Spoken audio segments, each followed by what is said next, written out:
Nellore corporation budget సమావేశాల్లో గందరగోళం నెలకొంది. వైసీపీ కార్పొరేటర్లకు ఆలస్యంగా ఆహ్వానాలు అందడంపై సభ్యులు ఆగ్రహం వ్యక్తం చేశారు. దీంతో ఇరు వర్గాల మధ్య వాగ్వాదం జరిగింది. నగరంలోని హెల్త్ అధికారిని సస్పెండ్ చేయాలంటూ టీడీపీ కార్పొరేటర్లు పోడియం ఎదుట బైఠాయించి నిరసన వ్యక్తం చేశారు.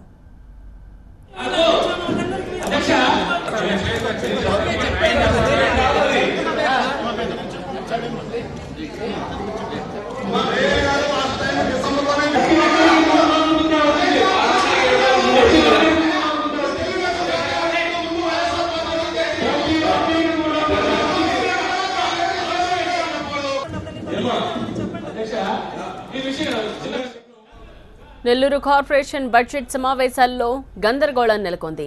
వైసీపీ కార్పొరేటర్లకు ఆలస్యంగా ఆహ్వానాలు అందడంపై సభ్యులు ఆగ్రహం వ్యక్తం చేశారు. దీంతో ఇరు వర్గాల మధ్య వాగ్వాదం జరిగింది.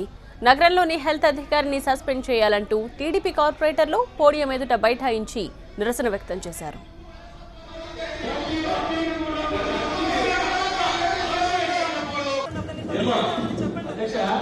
ఈ విషయం